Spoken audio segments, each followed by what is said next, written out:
ام المومنین حضرت حفصہ کی دردناک شادی۔ جب سیدہ حفصہ حضور نبی کریم صلی اللہ علیہ وسلم کی دلہن بن کر تشریف لائیں تو حضرت عائشہ حضور کے نکاح میں موجود تھی، اور حضرت عائشہ کو حضرت حفصہ کا حضور کے نکاح میں آنا پسند نہیں تھا، کیونکہ حضرت حفصہ کو ام المومنین حضرت عائشہ کے حجرہ کے قریب ہی بسم اللہ الرحمن الرحیم حضرت صفیہ رضی اللہ تعالی عنہا کی شادی پہلے سلام بن مشکم القرظہ سے ہوئی تھی۔ سلام نے طلاق دی تو کنانہ بن ابی الحقیق کے نکاح میں آئیں، جو ابو الرافع تاجر حجاز اور رئیس خیبر کا بھتیجا تھا۔ کنانہ جنگ خیبر میں مقتول ہوا۔ حضرت صفیہ رضی اللہ تعالی عنہ کے باپ اور بھائی بھی کام آئے اور خود بھی گرفتار ہوئی۔ جب خیبر کے تمام قیدی جمع کیے گئے تو دہیہ کلبی رضی اللہ تعالی عنہ نے حضرت صلی اللہ علیہ وسلم سے ایک لونڈی کی درخواست کی تو حضرت صلی اللہ علیہ وسلم نے انتخاب کرنے کی اجازت دی۔ انہوں نے حضرت صفیہ رضی اللہ تعالی عنہ کو منتخب کیا، لیکن ایک صحابی نے آپ کی خدمت میں آ کر عرض کی کہ آپ نے رئیسہ بنو نذیر اور بنو قریظہ کو دہیہ کو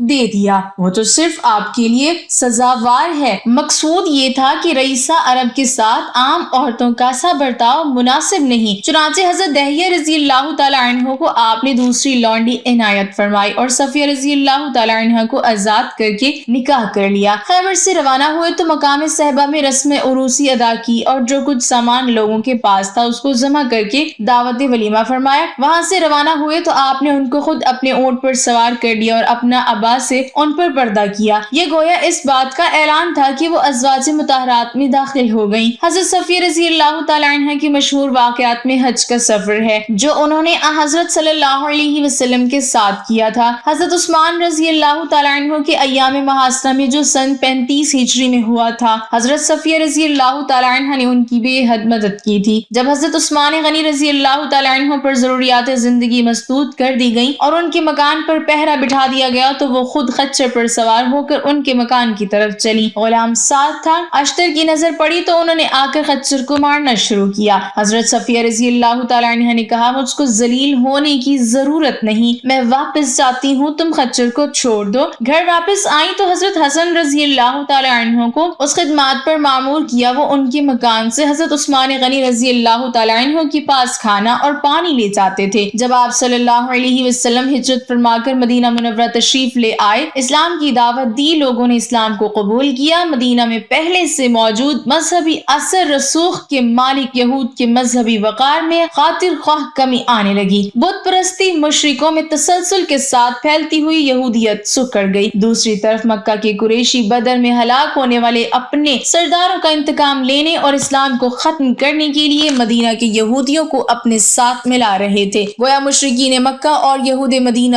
دونوں اسلام کو مٹانے کے لیے اکٹھے ہو گئے۔ سیدہ صفیہ رضی اللہ تعالی عنہ کی قبیلے بنو نذیر نے ایک بار سازش کر کے آپ صلی اللہ علیہ وسلم کو پتھر گرا کر قتل کرنا چاہا، لیکن آپ صلی اللہ علیہ وسلم کو اللہ تعالیٰ نے اس سازش کی اطلاع کر دی۔ آپ صلی اللہ علیہ وسلم دوسرے راستے سے بحفاظت نکلنے میں کامیاب ہو گئے۔ دوسری بار قریشی مکہ کے کہنے پر بنو نذیر نے آپ صلی اللہ علیہ وسلم کو قتل کرنا چاہا، اور چال یہ چلی کہ آپ صلی اللہ علیہ وسلم کو پیغام بھیجا کہ آپ 3 آدمی لے کر ہمارے پاس تشریف لائیں، ہم بھی 3 علماء کو ساتھ لے کر آتے ہیں، آپ اسلام سمجھائیں، اگر ہمارے علماء نے آپ کی دعوت کو تسلیم کر لیا تو ہم بھی ایمان لے آئیں گی۔ آپ صلی اللہ علیہ وسلم نے اسے منظور فرمایا۔ راستے میں آپ صلی اللہ علیہ وسلم کو معلوم ہوا کہ یہ لوگ تلواریں باندھ کر آپ کو قتل کرنے کے در پہ ہیں۔ تب آپ صلی اللہ علیہ وسلم نے ان کا محاصرہ کیا۔ کئی دن تک یہ محاصرہ جاری رہا۔ لشکر اسلام نے ان کی معاشی قوت کے استحصال کے لیے ان کے باغات تک جلا دیے۔ جب یہ ہر طرف سے بے بس ہو گئے تو انہوں نے صلح کی درخواست کی۔ بالآخر بنو نذیر کو مدینہ سے جلا وطن اختیار کرنے پر مجبور کیا گیا۔ وہ اس شرط کے ساتھ راضی ہوئے کہ جس قدر مال و اسباب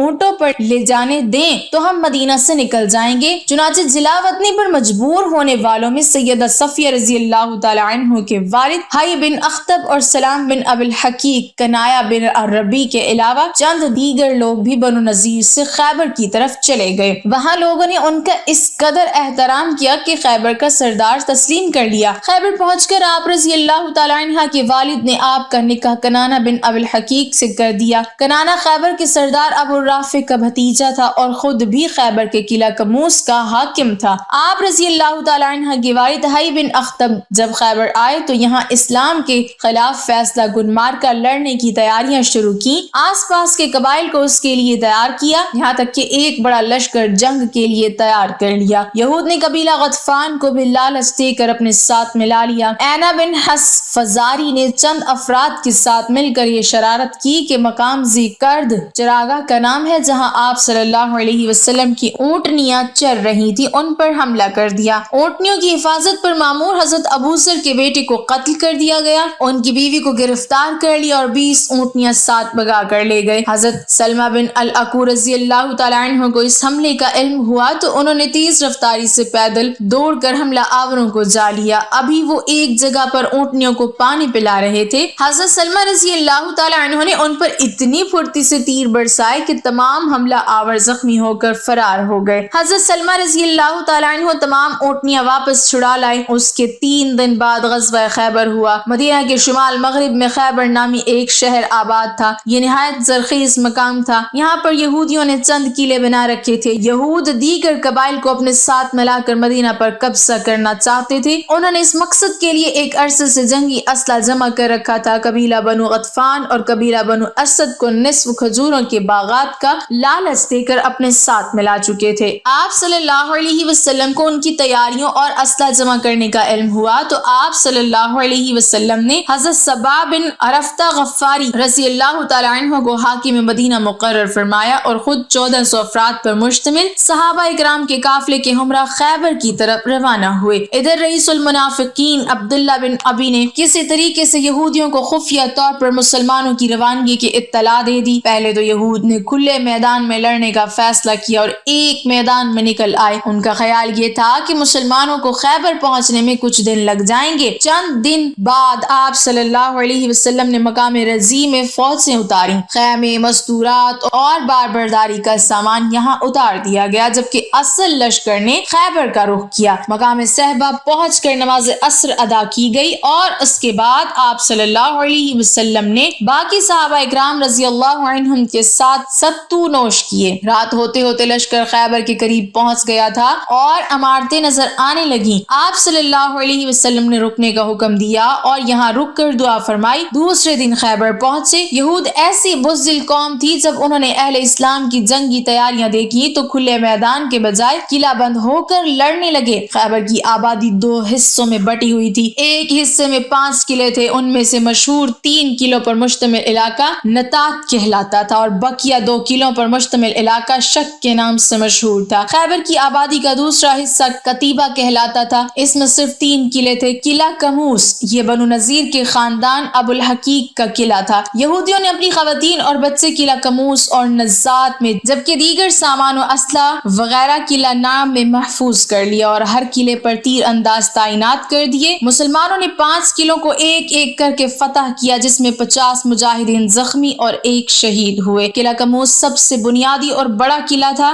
جو ایک پہاڑی پر بنا ہوا تھا۔ آپ صلی اللہ علیہ وسلم نے اس قلعے کو فتح کرنے کے لیے چند صحابہ اکرام کو بھیجا، لیکن یہ فتح نہ ہوا۔ اس کے بعد آپ صلی اللہ علیہ وسلم نے ارشاد فرمایا، کل میں اسے علم دوں گا جو اللہ اور اس کے رسول سے محبت کرتا ہے اور اللہ اور اس کا رسول بھی اس سے محبت کرتے ہیں، وہ شکست کھانے والا اور بھاگنے والا نہیں ہے، خدا اس کے ہاتھوں سے فتح عطا کرے گا۔ یہ سن کر صحابہ اکرام رضی اللہ عنہم خواہش کرنے لگے کہ کاش یہ سعادت انہیں نصیب ہو۔ دوسرے دن آپ صلی اللہ علیہ وسلم نے حضرت علی رضی اللہ تعالیٰ عنہ کو طلب کیا۔ آپ صلی اللہ علیہ وسلم کو بتلایا گیا کہ انہیں آنکھ کی تکلیف ہے، اس کے باوجود حضرت علی رضی اللہ تعالیٰ عنہ تشریف لائے تو آپ صلی اللہ علیہ وسلم نے اپنا لعاب مبارک ان کی آنکھ پر لگایا۔ آپ رضی اللہ تعالیٰ عنہ کی آنکھ کی تکلیف بالکل ختم ہو گئی۔ دوسرے دن حضرت علی رضی اللہ تعالیٰ عنہ میدان میں اترے تو یہودیوں کے مشہور پہلوان مرحب کا بھائی حارث مسلمانوں پر حملہ آور ہوا، مگر حضرت علی رضی اللہ تعالیٰ عنہ نے اسے ایک ہی وار میں قتل کر دیا اور اس کے ساتھی بھاگ گئے۔ اس کے بعد مرحب رجز جنگی اشعار پڑھتا ہوا میدان میں اترا، اس نے زرہ اور خود پہنا ہوا تھا۔ آپ رضی اللہ تعالیٰ عنہ نے بھی جواب میں رجز پڑھا اور مرحب کے سر پر اتنے زور سے تلوار کا وار کیا جس سے خود 2 ٹکڑے ہو گئی اور مرحب 2 دھڑوں میں کٹ گیا۔